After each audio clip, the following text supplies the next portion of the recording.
Hello बच्चों, question देखिए।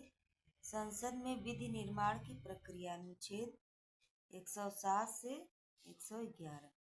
इसमें क्या है? कोई भी विधि शुरुआत में विधेयक बिल होती है। विधेयक संसद द्वारा पारित होने और राष्ट्रपति की मंजूरी के बाद अधिनियम बन जाता है, एक्ट बन जाता है। विधि निर्माण से संबंधित प्रमुख अनुच्छेद क्या है? देखिए, अनुच्छेद 107। इसमें क्या है? विधेयकों को पेश करने और पारित करने के संबंध में साधारण उपबंध। विधेयक संसद के किसी भी सदन में लाया जा सकता है। अनुच्छेद 108। इसमें क्या है? कुछ मामलों में संसद के दोनों सदनों की बैठक होती है। अनुच्छेद 109 में क्या है? धन विधेयकों के संबंध में विशेष प्रक्रिया। अनुच्छेद 110 देखिए बच्चों, क्या है इसमें?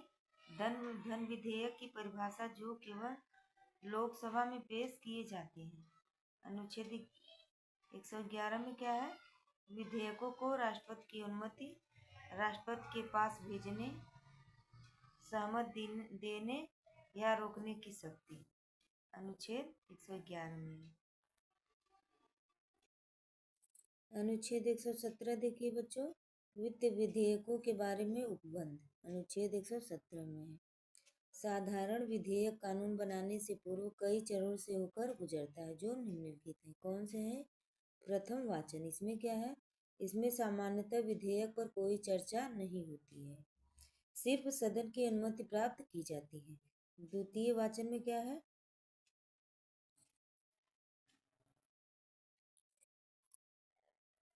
द्वितीय वाचन में इसके अंतर्गत विधेयक के सभी उपबंधों पर विस्तृत विचार विमर्श होता है, द्वितीय वाचन में। तृतीय वाचन में क्या है? देखिए,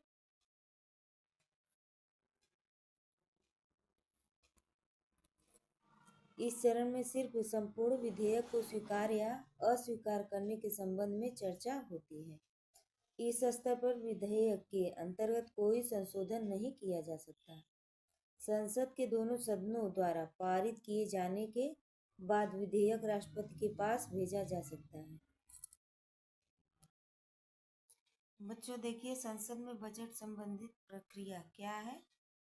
संविधान में बजट शब्द का उल्लेख नहीं है। अनुच्छेद 112 में इसे वार्षिक वित्तीय विवरण कहा गया है। बजट पेश करने से कुछ दिन पूर्व सरकार दोनों सदनों में समकक्ष वार्षिक सर्वेक्षण प्रस्तुत करती है। इससे पता चलता है कि पिछले वित्तीय वर्ष में सरकार के बजट अनुमान किस हद तक सही रहे। क्वेश्चन बहुत ही इम्पोर्टेंट है बच्चों। क्वेश्चन अच्छा लगे तो सब्सक्राइब भी करते जाइए। बजट में दो तरह के व्यय अलग अलग दिखाई देते। कौन से हैं? भारत की संचित निधि पर भारित व्यय, दूसरा है भारत की संचित निधि से किए जाने वाले अन्य व्यय। दोनों में अंतर क्या है? देखिए बच्चों, संचित निधि पर भारित व्ययों के संबंध में कोई मतदान नहीं कराया जा सकता है, इस पर केवल चर्चा की जा सकती है। शेष व्ययों के संबंध में संसद में चर्चा भी होती है और उसका लोकसभा में मतदान द्वारा पारित होना भी जरूरी होता है।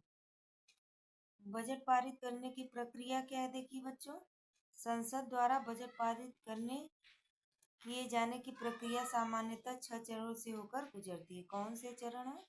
बजट की प्रस्तुति सर्वप्रथम लोकसभा में की जाती है। बजट पर आम बहस भी होती है।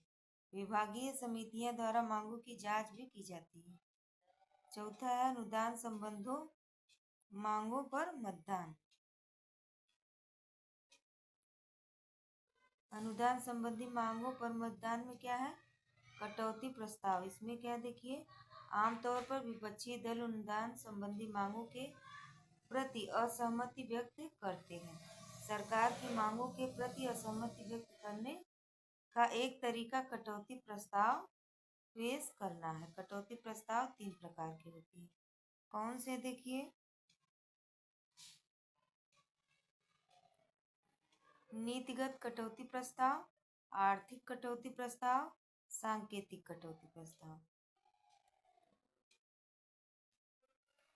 5वां देखिए बच्चों, विनियोग विधेयक का पारित होना। इसमें क्या है?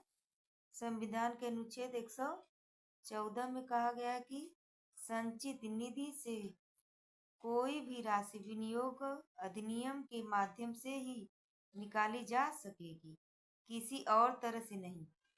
देखते जाइए बच्चों ध्यान से। विनियोग विधेयक धन विधेयक होता है। यह भी बहुत इंपॉर्टेंट क्वेश्चन है।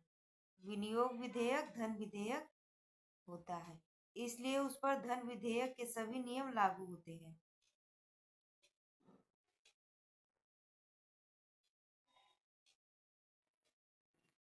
वित्त विधेयक पारित होना, इसमें क्या है देखिए, आगामी वित्त वर्ष के संबंध में सरकार के वित्त संबंधी प्रस्ताव को लागू करने के लिए धन विधेयक वित्त मंत्री के बजट भाषण के बाद लोकसभा में प्रस्तुत किया जाता है। इसे वार्षिक वित्त विधेयक कहते हैं।